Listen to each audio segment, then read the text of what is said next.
اب یہ نوٹ کر لیجئے، ہدایت و ضلالت اس دنیا میں جو مختلف حالتیں انسان پر طاری ہوتی ہیں، یا نعمتوں کی بارش ہو رہی ہے، یا تنگی ہے، فقر ہے، احتیاج ہے، دنیاوی حیثیت ہے، وجاہت ہے، یا دنیا میں گمنامی ہے، گسنمی پرسد کے بھیا کس تھی، کوئی آپ کا حال ہی نہیں پوچھ رہا کہ تم ہو کون، تمہارے منہ میں کتنے دانت، یا یہ کہ دنیا میں اقتدار کی کسی مسند پر انسان بیٹھا ہے، یا یہ کہ کوئی اس کے ہاتھ میں اختیار نہیں۔ یہ تمام جو حالات انسان پر طاری ہوتے ہیں، ان کے جواب میں جو طرز عمل فکری اعتبار سے اور عملاً انسان اختیار کرتا ہے، اس کے 4 درجے ہیں۔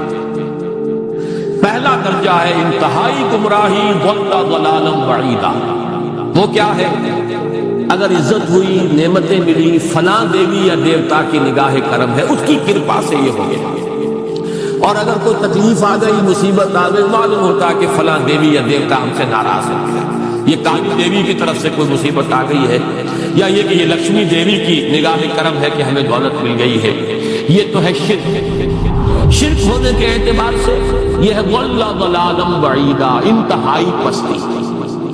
اس پستی سے اوپر آئیں گے تو توحید کی پہلی منزل ہے۔ عزت بھی اللہ نے، اگر کوئی تنگی آ گئی، فقر، تکلیف، کوئی ذلت، رسوائی، یہ بھی اللہ کی طرف سے۔ ایک اعتبار سے تو انسان ہدایت پر آ گیا، بڑی گہرائی تھی اس گندگی کی اور اس خباثت کی جو شرک جس کا نام ہے، اس سے انسان نکل آیا، نجاست سے۔ توحید تو ہے، لیکن ابھی اس میں اس کی گمراہی کا ایک ایلیمنٹ شامل ہے، اور یہ گمراہی سے جب تک آگے نہیں آئے گا، اوپر نہیں ابھرے گا، اس کا طرز عمل کیا ہوگا کہ ذرا کچھ مل گیا، عزت مل گئی، پھولے نہیں سما رہے، اب زمین پر قدم نہیں ٹک رہے، گردن اکڑ رہی، کہیں محرومی ہو گئی، کوئی تکلیف آ گئی، کوئی مشقت، فقر آ گیا، اب بجھ کر رہ گئے۔ ان دونوں کیفیات میں انسان کا پینڈولم جو ہے وہ ایکسٹریم کو جائے گا۔ یہ کب ہوگا؟ جبکہ انسان یہ سمجھتا ہے کہ اس دنیا میں جو دولت مل گئی یا عزت مل گئی تو یہ گویا کہ بڑی کوئی قابل فخر ہے، اور اگر یہاں پر کوئی تکلیف آ گئی، کوئی مصیبت آ گئی، فقر و فاقہ آ گیا تو یہ گویا کہ بہت ہی اہانت آمیز شے ہے۔ اگر یہ انسان سمجھے گا تو طرز عمل وہ نکلے گا، نتیجے کے طور پر جو میں بیان کر چکا ہوں، یہ گمراہی ہے۔ اس گمراہی سے نکلیں گے تو آپ کس مقام پر آئے؟ دوسری منزل ہدایت کی کیا ہے؟ نہ یہ عزت ہے نہ یہ ذلت ہے، دونوں حیثیتیں برابر ہیں کہ یہ امتحان ہے، یہ بھی ایک ابتلا ہے، آزما رہا ہے اللہ، کبھی وہ دے کر آزماتا ہے، کبھی چھین کر آزماتا ہے، کبھی فقر و فاقہ سے آزماتا ہے، کبھی وہ کثرت دولت اور کثرت مال سے آزماتا ہے، کبھی وہ صحت دے کر آزماتا ہے کہ یہ قوت و توانائی اور صحت جو میں نے دی ہے یہ اس میں کیا کرتا ہے، کبھی وہ مرض کے ذریعے سے آزماتا ہے کہ صبر کرتا ہے کہ نہیں کرتا۔ ہمارے لیے شکوہ اور شکایت تو اس کی زبان پر نہیں آ جاتی، نالا و شیون تو نہیں آ جاتا، تکلیف جھیلتا ہے کہ نہیں جھیلتا، اس میں تحمل ہے کہ نہیں ہے، تو صبر کرتا ہے یا شکر کرتا ہے۔ یہ دونوں کیفیات در حقیقت اس اعتبار سے مساوی ہے، یہ بھی امتحان، یہ بھی امتحان۔ یہ حقیقت جب سامنے ہوگی، اب وہ پینڈولم جو ہے وہ بہت کم ہوگا، یعنی انسان میں طبعی طور پر تو ایک اثر ہو جائے گا، غیر اختیاری۔ کسی چیونٹی نے کاٹا آپ کے پاؤں پر، آپ اپنا پاؤں ہٹا لیں گے، اس میں کوئی ارادہ نہیں، یہ ریفلیکس ایکشن ہے، غیر اختیاری فعل۔ اس حد تک تو انسان ضرور متاثر ہوتا ہے، اس سے تو کوئی انسان جو ہے وہ بلند تر نہیں ہو سکتا۔ حضرت ابراہیم رضی اللہ تعالیٰ عنہ، حضور کے وہ نومولود فرزند، انتقال جب ہو رہا تھا، آپ کی آنکھوں میں آنسو آ گئے۔ یہ ایک طبعی اثر ہے، ایک فعل ہے، انفعالی کیفیت ہے جو بالکل طبعی ہے، لیکن یہ نہیں کہ اس کی وجہ سے انسان کی زبان پر کوئی شکوہ آ جائے، کوئی شکایت آ جائے، یہ نہیں ہوگا، یہ ایمان کے منافی ہے۔ اسی طریقے سے اگر کوئی خوشی ہوئی ہے تو چہرے کے اوپر ایک نکھار آ جائے گا، تبسم آ جائے گا، اس سے ظاہر نہیں۔ اس حد تک تو یوں سمجھیے کہ انسان کا طبعی تقاضا ہے، اس سے زیادہ یہ پینڈولم اگر سوئنگ کر رہا ہے تو گویا کہ اس حقیقت سے انسان محجوب ہے کہ یہ بھی امتحان ہے، یہ بھی امتحان ہے، جو ہم سورہ حدید میں پڑھ چکے ہیں۔ ما اصاب من مصیبت فی الارض ولا فی انفسکم الا فی کتاب من قبل ان نبراها ان ذلک علی اللہ یسیر لکی لا تعصوا علی ما فاتکم ولا تفرحوا بما آتاکم۔ اللہ تمہیں کچھ دے تو اتراؤ مت، اللہ تم سے کچھ چھین لے تو اس کے اوپر افسوس مت کرو۔ یہ نتیجہ ایمان کا نکلنا چاہیے۔ اگر تمہیں ایمان ہے اللہ پر، اگر تمہیں یقین ہے کہ جو کچھ ہوا ہے اللہ کے اذن کے بغیر نہیں ہوا، اگر تمہیں یقین ہے کہ اللہ نے جو میرے لیے طے کیا ہے اس میں میرے لیے خیر ہی ہے، چاہے فی الحال فی الوقت فوری طور پر مجھے ناگوار محسوس ہو رہی ہے بات، لیکن یقیناً میرے لیے اس میں خیر ہے میرے رب کی طرف سے، کہ حق کے ساتھ یہ ماریخ عین الطاف۔ ہم تو شارٹ سائٹڈ ہیں، ہم دیکھ نہیں سکتے کسی شے کو، ہم اس کے ظاہر کو دیکھ کر گھبرا اٹھتے ہیں کہ یہ تو تکلیف آ گئی، کیا پتا اسی کے پردے میں اللہ کی رحمت آ گئی۔ قدم نہ پیچھے ہٹے کہ قسمت ابھی ہمیں آزما رہی ہے۔ رئیس اہل نظر سے کہہ دو کہ آزمائش سے جی نہ ہارے، جسے سمجھتے ہو آزمائش وہی تو بگڑی بنا رہی ہے۔ اسی آزمائش سے تو بگڑی بنے گی، اسی سے تو تمہارا خیر جو ہے اجاگر ہوگا، سامنے آئے گا، پتہ چلے گا واٹ از واٹ۔ ابو بکر میں کتنا یقین اور ایمان تھا، یہ کیسے معلوم ہوگا کہ بلال میں کتنا سہار، کتنا تحمل تھا، کتنا صبر تھا، اگر وہ مصیبت ان پر نہ آتی کہ جو امیہ ابن خلف کے ہاتھوں ان پر قیامت ٹوٹ رہی تھی۔ تو یہ ساری چیزیں جو ہے ما اصاب من مصیبت فی الارض ولا فی انفسکم الا فی کتاب من قبل ان نبرأ ان ذلک علی اللہ یسیر لکی لا تأسوا علی ما فاتکم ولا تفرحوا بما آتاکم واللہ لا یحب کل مختال فخور۔ اگر اس حقیقت سے محجوب ہو جاؤ گے تو پھر اختیال اور فخر اور گھمنڈ پیدا ہو جائے گا تمہارے اندر، یا دوسری طرف مایوسی، کمر ہمت ٹوٹ کر رہ جائے گا، خودکشی کرنے کو انسان آمادہ ہو جاتا ہے، ذرا کوئی ناکامی دنیا میں آ گئی، کوئی تکلیف آ گئی۔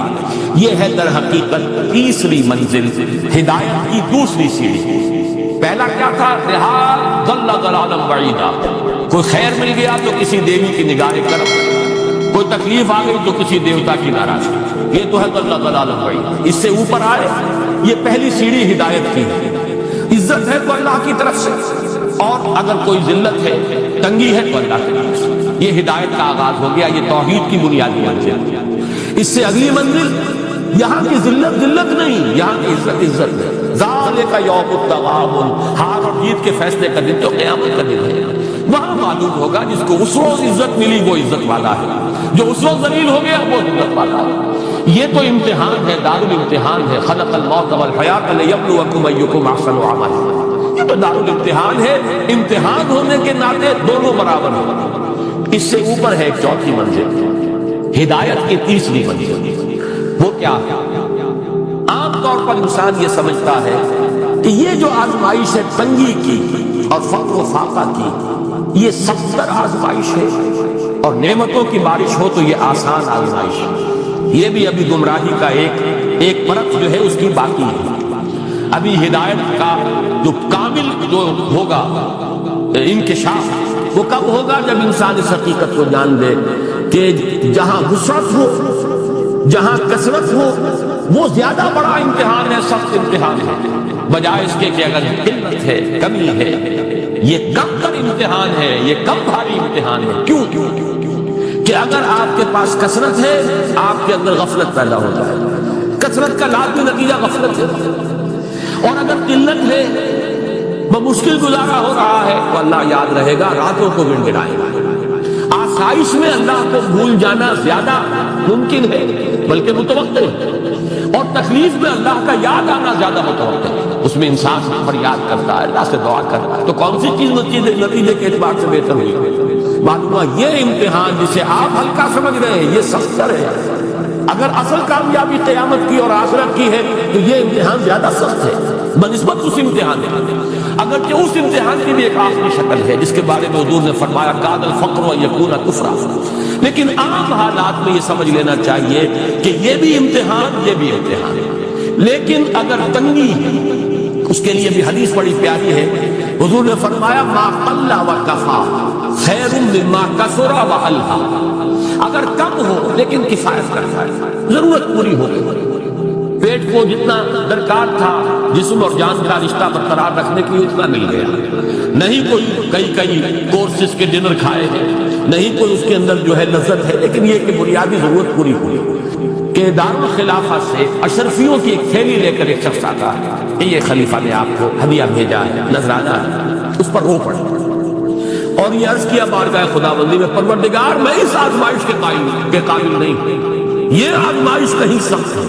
یہ سنہری آزمائش ہو، پہلی آزمائش، اس کو ریزسٹ کرنا جو ہے، ٹیمپٹیشن کو ریزسٹ کرنا، یہ کہیں مشکل ہے اس پرسیکیوشن اور اس تشدد کو برداشت کرنا۔ تو یہ خاص طور پر یہ نمایاں نشان ذہن میں رکھیے ان آیات میں کہ جو نہایت اہم ہے یہ دو آیتیں قرآن مجید کی۔ بظاہر سوال آتا ہے کہ اس میں حرج کی کون سی بات ہے؟ اللہ تعالیٰ معز ہے، اللہ تعالیٰ مذل ہے۔ تعز من تشاء وتذل من تشاء بیدک الخیر، یہ سورہ آل عمران میں آیت آئی کہ نہیں آئی؟ لیکن یہ کہ اصل میں یہ چار درجے ذہن میں رہنے چاہیے۔ اگر آسانی ہو، عزت ہو، دولت ہو، فراوانی ہو تو کسی دیوی کی نگاہ کرم یا دیوتا کا کرم، تکلیف ہو، مصیبت ہو تو کسی دیوی یا دیوتا کا اظہار مذہب، ناراضگی کا مذہب۔ اس سے اوپر آئے جو عزت دی ہے اللہ نے دی ہے، مجھے اللہ نے باعزت کر دیا دنیا میں، اور یہ ذلت اللہ نے مجھے ذلیل کر دیا، اس کے اعتبار سے یہ ہدایت ہے، توحید تو آ گئی، لیکن ابھی گمراہی کا ایک ایلیمنٹ شامل ہے۔ وہ گمراہی کیا ہے کہ نہ یہاں کی عزت ہے، نہ یہاں کی ذلت ہے۔ وہ جو بھی سردی گرمی اور نرمی سختی، ان تمام کو جو ہے وہ برابر رکھو کہ دونوں جو ہے یہ آزمائش کی کیفیتیں برابر، یہ ہو گئی گویا کہ اس سے ایک درجہ بلند۔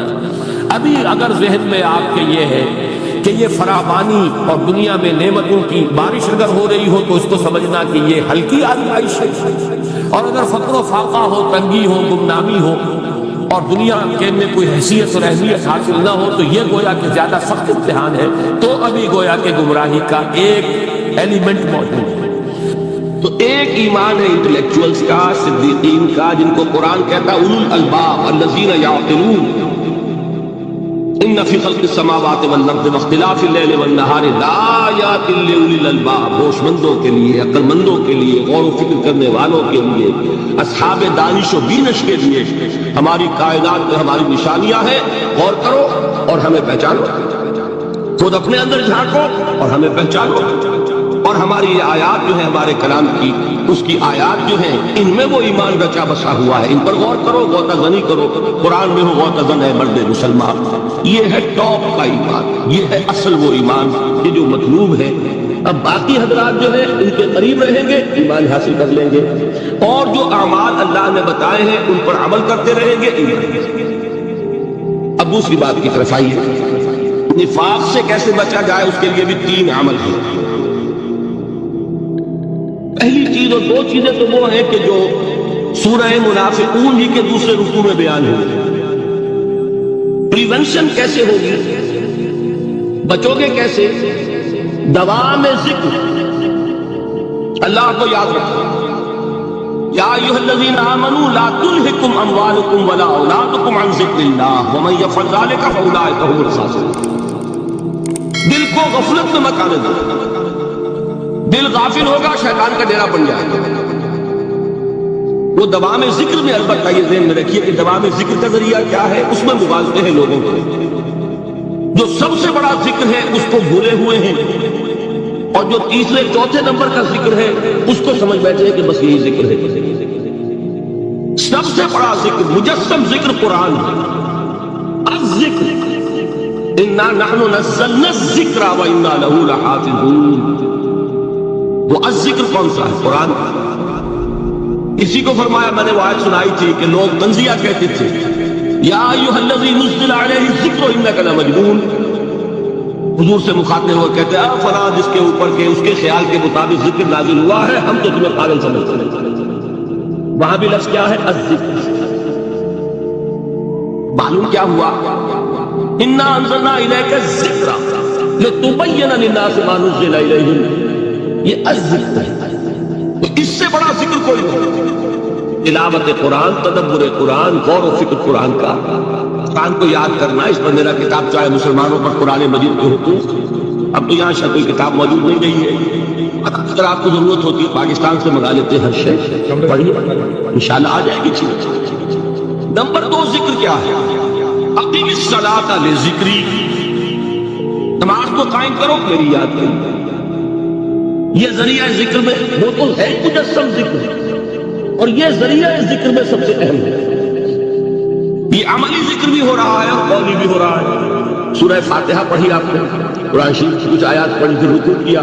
یہ رکوع جو ہے یہ آپ کا عملی ذکر ہے۔ کہ آپ نے اپنے وجود سے اللہ کی عظمت کو تسلیم کیا، پھر آپ سجدے میں گرے کہ آپ کا عملی ذکر ہے کہ اپنے وجود سے آپ نے اللہ کی عظمت کو اور تسلیم کیا۔ تیسری چیز ہے مسنون دعائیں اور مسنون اذکار جو حضور سے ثابت ہے۔ ہمارے ہاں کیا ہو گیا، مجھے فلاں بزرگ نے یہ چیز بتائی ہے، وہ تو پڑھتے چلے جا رہے ہیں، نہ قرآن سے دلچسپی نہ اذکار مسنونہ سے دلچسپی، ادعیہ معصورہ۔ آپ غور کریں گے کہ زندگی کے ہر عمل کے لیے حضور کی دعا موجود ہے۔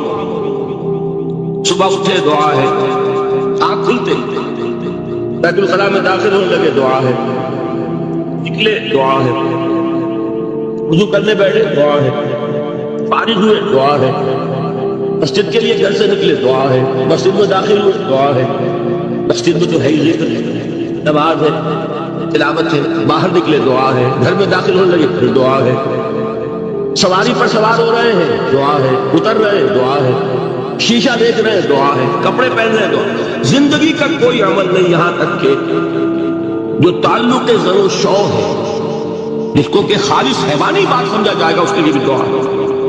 غفلت میں وہ کام بھی نہیں کرتے، سمجھ رہے ہیں آپ؟ اب آپ غور کیجئے، اس میں کوئی اضافی وقت نہیں لگا، اضافی پوسچر اختیار نہیں کیا، آپ نے یوں بیٹھو، اس طرح بیٹھو، یوں کرو، کہ آپ کا وقت اضافی نہیں لگا، جو کام کر رہے ہیں اور آپ اللہ کو یاد کر رہے ہیں، تو وہ اللہ کی یاد اس کام کی مناسبت سے ان ادعیہ معصورہ سے دو تعلق جڑ گئے انسان سے۔ دعا کس سے کر رہے ہیں؟ اللہ سے، جڑا کہ نہیں؟ اور یہ الفاظ کس کے ہیں؟ محمد رسول اللہ کے۔ تو آپ کے دو تعلق جڑ گئے۔ آپ اپنی جی سے گھڑ کر دعا مانگیں گے تو پہلا تعلق ہو جائے گا، دوسرا نہیں ہوگا۔ بہتر سے بہتر دعا مانگ لیں آپ، لیکن حضور سے جو معصور اور مسنون الفاظ جب آپ زبان سے نکالتے ہیں تو آپ کا تعلق اللہ سے بھی ہوا بذریعہ دعا، اور وہ الفاظ جو کہ حضور کے ہیں صلی اللہ علیہ وسلم تو حضور کے ساتھ ہوا۔ یہ تیسرا قدر ہے۔ اور ایک اور چیز ہے جو بہت اہم ہے، بہت ہی شعوری طور پر اس کا اہتمام کیجیے۔ جس وقت دین کے کسی فرض کی انسان کو سمجھ آ جائے، اس کا شعور پیدا ہو جائے، پھر ڈیلے نہ ہو،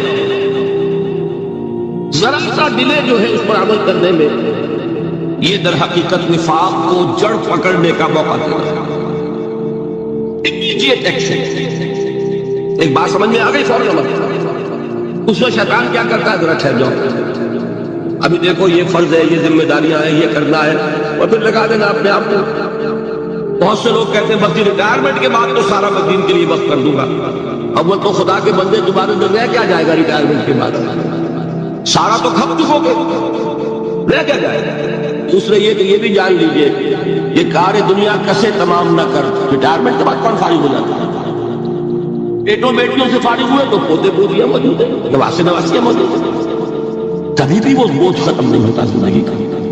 وہ تو یہ کہ آج بات سمجھ میں آئی ہے تو آج عمل ہونا چاہیے۔ قرآن مجید میں سورہ انعام میں بڑی شدید وعید آئی ہے، الفاظ ہیں یہ،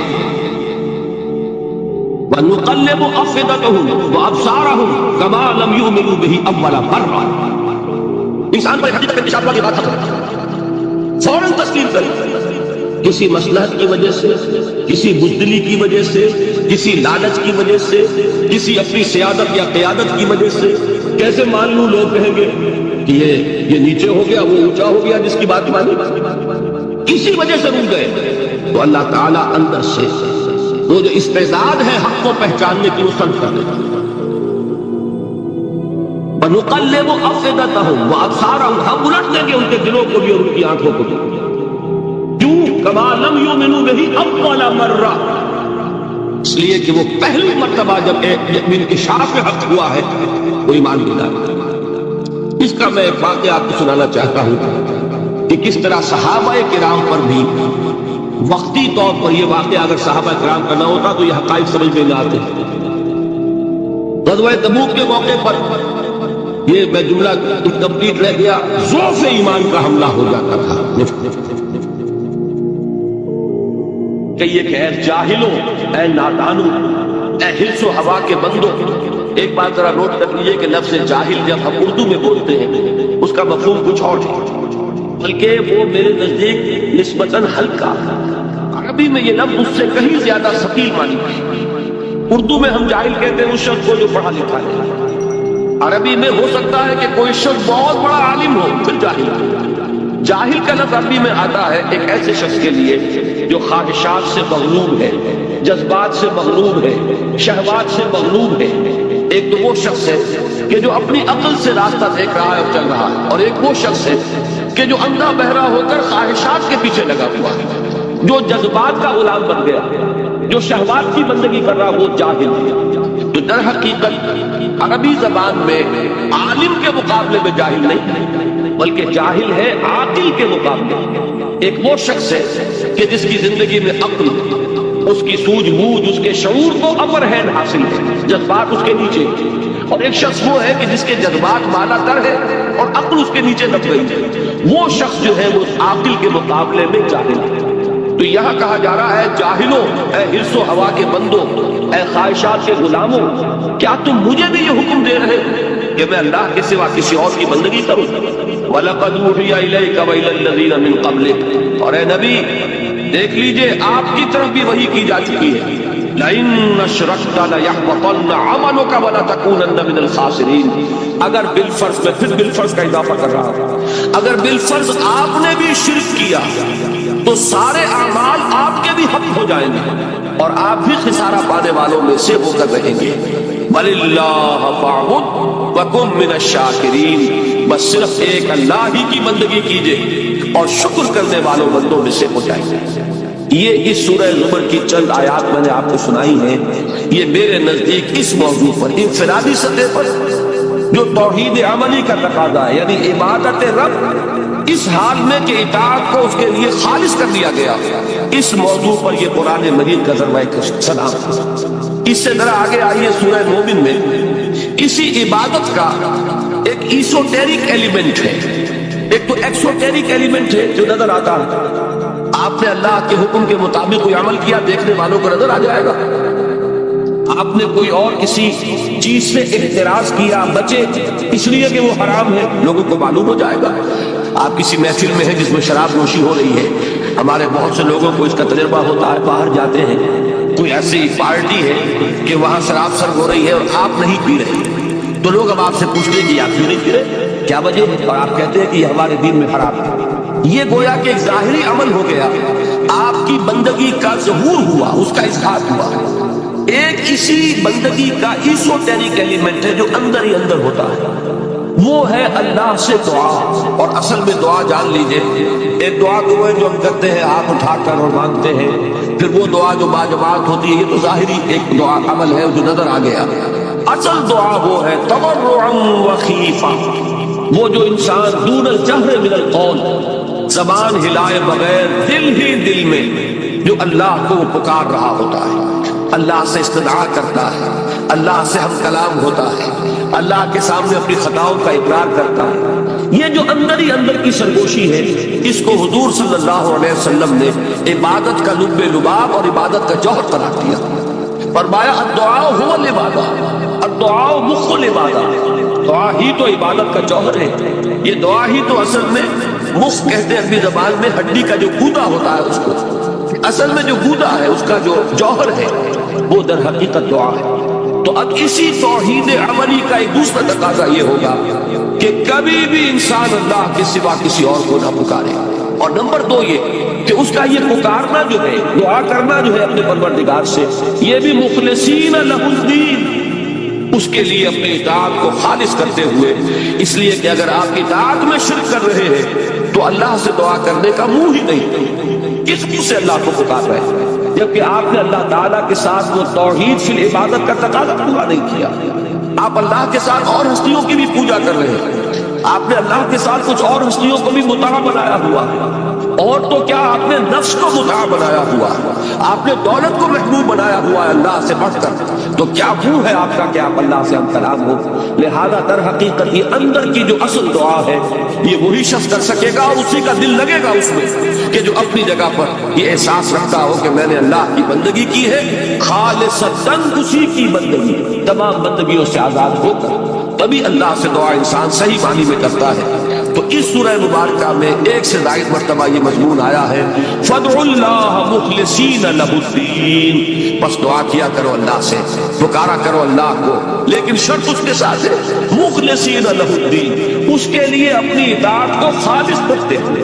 اگر یہ نہیں ہو سکتا، ایک شخص کی زندگی جو ہے وہ غفلت میں گزری ہے، جہالت میں گزری ہے، نادانی میں گزری ہے، اب وہ اللہ کو پکارنا چاہتا ہے تو پہلے عہد کرے کہ اللہ جو بھی خطائیں تھیں وہ آپ فرما دے، جو بھی مجھ سے غلطیاں ہوئی، تیرے احکام جو میں نے توڑے، اب کرتا ہوں کہ آئندہ کوئی تیرا حکم نہیں توڑوں گا، تو اب اللہ کو پکاریے، اللہ سے دعا کیجیے۔ اسی چیز کا نام ہے استغفار اور توبہ۔ یہ جو حضور صلی اللہ علیہ وسلم نے فرمایا کہ میں بھی 70 مرتبہ اللہ سے استغفار کرتا ہوں، استغفر اللہ ربی من کل ذنب واتوب الیہ، میں استغفار کر رہا ہوں اللہ سے اپنی تمام خطاؤں پر، اور اب میں اس کی طرف متوجہ ہوتا ہوں، توبہ کر رہا ہوں، توبت نصوح، خالص توبہ۔ تو استغفار اور توبہ جو ہے یہ در حقیقت دعا کے لیے گویا کہ بمنزلہ تمہید ہے۔ استغفار کیجئے، توبہ کیجئے، اب اللہ کو پکاریے، اللہ سے دعا کیجئے۔ تو فرمایا فَادْعُوا اللَّهَ مُخْلِصِينَ لَهُ الدِّينَ، اور اسی سورہ مومن میں وہ آیت بھی آئی ہے جو آپ نے اکثر جمعوں کے خطبوں میں اور وعدوں میں سنی ہوگی، قَالَ رَبُّكُمُ ادْعُونِي أَسْتَجِبْ لَكُمْ إِنَّ الَّذِينَ يَسْتَكْبِرُونَ عَنْ عِبَادَتِي سَيَدْخُلُونَ جَهَنَّمَ دَاخِرِينَ، تیرے رب نے یہ کہہ دیا ہے، اعلان کر دیا ہے، مجھے پکارو، قَالَ رَبُّكُمْ، تمہارے پروردگار کا اعلان عام ہے، مجھے پکارو، مجھ سے دعائیں کرو، میں تمہاری دعائیں قبول کروں گا۔ اور جو لوگ بربنائے استکبار میری عبادت اور میری دعا سے وہ عبادت کرتے ہیں، انکار کرتے ہیں، اعراض کرتے ہیں، وہ جہنم میں داخل ہوں گے، ذلیل و خاک ہوں گے۔ اب یہ جو دو پہلو میں نے آپ کے سامنے توحید عملی کے بیان کیے، ایک اللہ کی بندگی ہمدن ہما وجود اور یکسو ہو کر، یکرنگ ہو کر، ایک صرف ایک ہی اللہ کو پکارنا، اسی سے استغاثہ، اسی سے دعا، اسی سے استمداد، اسی سے استعانت۔ اب اس سے آگے بات چلتی ہے، یہی توحید عملی۔ اب ایک اجتماعی نظام ہے، ایک معاشرہ ہے، اس معاشرے میں دستور ہے، قانون ہے، انسانی زندگی جو ہے، جو کہا گیا ہے کہ انسان متمدن حیوان ہے، علیحدہ علیحدہ تو آپ کہتے ہیں کہ آپ اللہ کی بندگی کر سکیں، آپ ایک معاشرے کے اندر گتھے ہوئے ہیں، آپ جکڑے ہوئے ہیں، آپ کے رشتے ہیں، آپ کے ناطے ہیں، آپ کے کاروباری تعلقات ہیں، آپ جس ملک میں رہتے ہیں اس کا کوئی دستور ہے، اس کا کوئی نظام ہے، وہاں کوئی قانون نافذ ہے۔ اب یہ اجتماعی توحید کیا ہوگی کہ اللہ کا دین، اللہ کی اطاعت پورے اجتماعی نظام پر غالب ہو جائے۔ اگر ایسا نہیں ہو رہا، بلکہ یہ کہ زندگی کے ہم نے حصے بکھرے کر لیے کہ مسجد میں تو کاملتاً اللہ کی اطاعت ہوگی لیکن پارلیمنٹ میں نہیں، اس شخص سے بہتر بات کس کی ہوگی جس نے اللہ کی طرف بلایا، اللہ کی بندگی کی دعوت دی، لوگوں کو پکارا اس بات کی طرف کہ حرص و ہوا کی بندگی کو چھوڑو، خواہشات کی غلامی سے آزادی حاصل کرو، غیر اللہ کی اطاعت کا قلادہ گردن سے اتار کر پھینکو، حق اطاعت کے خلاف بغاوت کرو، صرف ایک اللہ کی اطاعت، ہاں جو اطاعت اس کے تابع ہو اس اطاعت کو قبول کرو۔ یہ دعوت جو ہے ایک اعتبار سے بڑی باغیانہ دعوت ہے، اس لیے کہ دنیا میں جس کسی نے اپنی خدائی کا تخت جمایا ہوا ہے، وہ فرعون ہو، وہ نمرود ہو، جو کوئی بھی حاکمیت کا مدعی بن کر بیٹھا ہوا ہے، جو کوئی بھی اس بات کا مدعی ہے کہ ملک ہمارا ہے، ہماری مرضی چلے گی۔ آج کا تصور جمہوریت یہی تو ہے، عوامی حاکمیت، عوام کے پاس سوورنٹی ہے، عوام مالک ہے، لہذا عوام کے نمائندے جو چاہے قانون بنا دیں، وہ دو مردوں کو شادی کا حق دے دے، وہ دو مرد جو ہے میاں اور بیوی کی حیثیت سے رہ سکے، وہ اگر ہم جنسی کو جائز قرار دے دے، ہم جنسی جائز ہو جائے، وہ شراب کو چاہے تو بند کر دے، چاہے تو اس کو کھول دے، جیسے کہ امریکہ میں ہوا کہ پروہیبیشن ایکٹ بھی انہوں نے پاس کیا اور پھر اس کے لیے راستہ کھول دینے والا قانون وہ بھی انہی کا پاس کرتا ہے۔ یعنی یہ کہ قانون سازی کا اختیار مطلق عوام کے ہاتھ میں ہے، جو عوام کے نمائندوں کے ذریعے سے بنور کار آئے گا۔